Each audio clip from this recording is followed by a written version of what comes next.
You know, you seem like the type of person that does a lot of due diligence and research. I've always been fascinated with the story of JFK assassination a lot. I've interviewed Jim Jenkins, who was one of the autopsy folks who was in the room. I've sat with Clint Hill, which Clint Hill, you obviously know who Clint Hill is, and his interview with us has around 4 million views.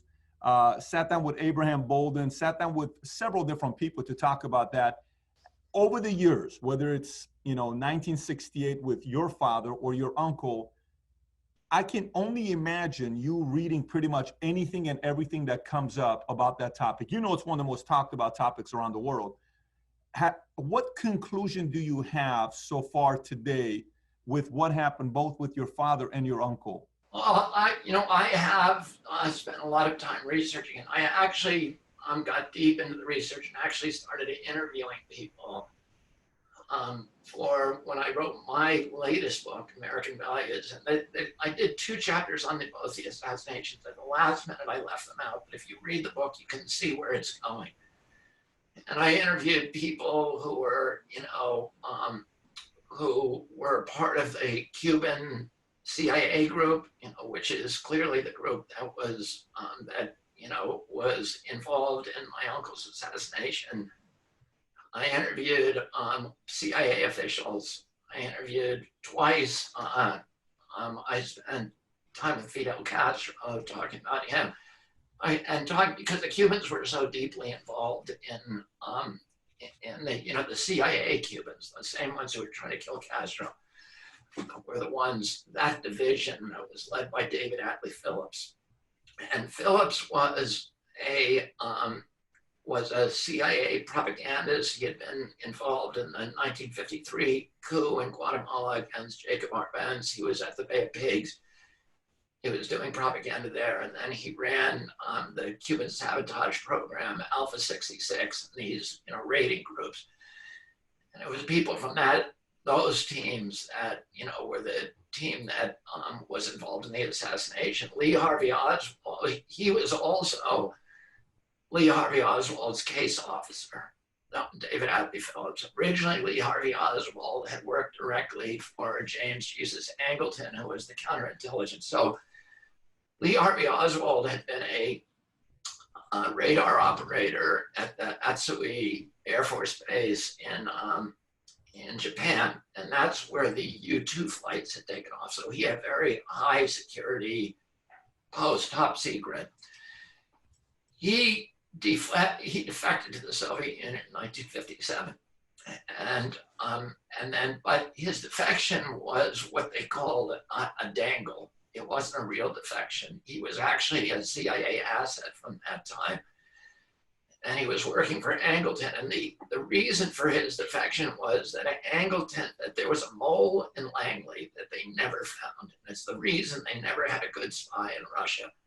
Because as soon as they got somebody who defected, he'd immediately get killed because there was somebody in Langley telling. Angleton, who ran that division, counterintelligence, which was supposed to trap Russian spies, recruited Oswald to make a fake defection to Russia because he believed they had his file on a trigger at Langley.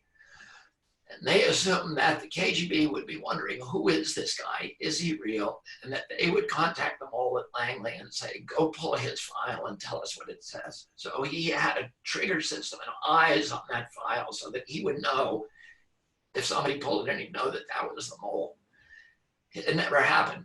And so Oswald was recalled from Moscow 3 years later. By then, he'd already married the daughter of a KGB colonel, and he came back here with Marina. He was met at the airport, never interrogated he was given money to return by the State Department, $600.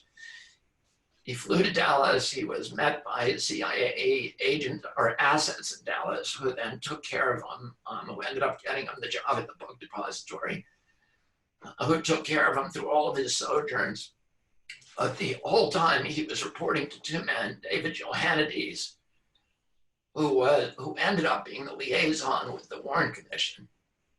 And his job was just to hide stuff. And of course, Alan Dulles, who was the head of the CIA that my uncle had fired and who was the chief suspect in the assassination, ran the Warren Commission, got himself appointed to it, and ran to hide the CIA's involvement. But Oswald was, was a pro-Kennedy guy, loved my uncle, and, was really kind of misused by David Atlee Phillips and the CIA.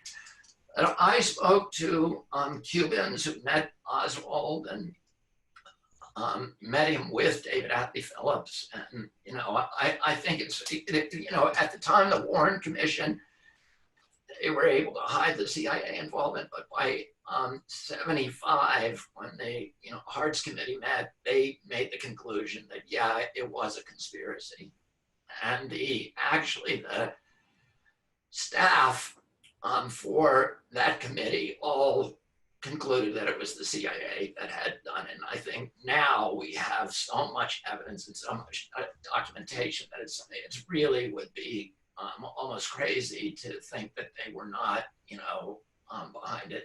In terms of my dad, I never believed that there was a conspiracy. I always believed that Sirhan had acted alone. There was so much evidence against him, his diaries and everything else. And there were 77 eyewitnesses to him shooting my dad. But then, when I started talking to people, I realized there was a lot of problems with the story. Oswald could not have shot my father. Oswald, we know what happened to all of his bullets. Oswald was at the closest about 5 feet from my father. His hand, his body was, 8 feet. That's the closest. And he fired 2 shots. Oswald or Sirhan? Sirhan, sorry. Sirhan met my father in the Ambassador Hotel kitchen, and he was standing the other side of a steam table. My father walked toward him. He fired 2 shots at my father. One of those shots hit Paul Schrade, who was a labor organizer for my father, in the head. Paul's alive today and very close friends, and has been trying for 20 years to get Sirhan out of jail because he knows he's innocent. And he's the one who forced me to sit down and look at the evidence, the autopsy report, etc. The other bullet that he fired toward my father went past my father's ear and landed in the door jamb and was extracted from the door jamb. So we know what happened to those 2 bullets. As soon as he fired those, there was a dog pile-on by Rosie Greer and Rayford Johnson and the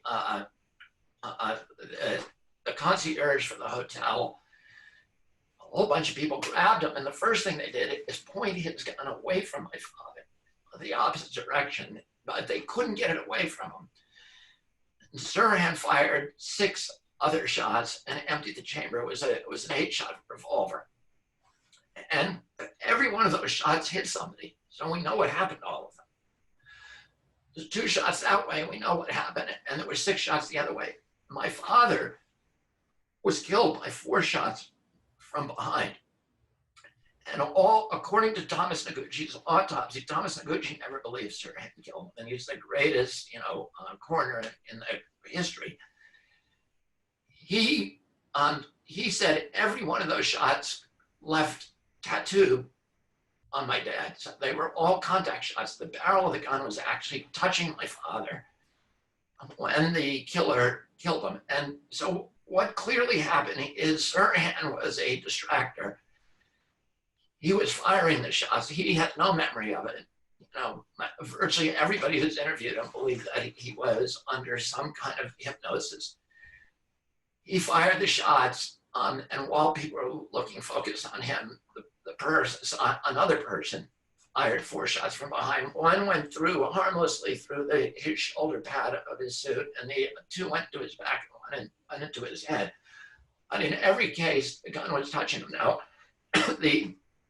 the person who almost certainly fired those shots is a man called Eugene Thanes Cesar, who was he worked at Lockheed. He had gotten the job as the job to be a security guard at that event 3 days before. He worked at Lockheed at a high security job. He was, as it turns out, a CIA agent.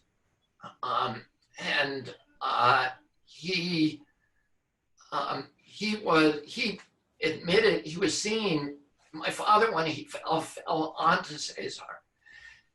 And as he was falling, he turned around and he tore off Cesar's clip-on tie. And so if you see pictures of my father lying on the ground, he has that clip-on tie in his hand. And Cesar says that my father fell on him. He drew his gun. He said he drew his gun when he changed his story many times about when he drew his gun, but when he stood up, he had the gun out. The police never questioned him at that time, and they never took his gun away. He later sold the gun to another guy at Lockheed, and that gun has been tracked down since. The bullets that came from Sirhan's gun, none of them matched the bullets that were in my father.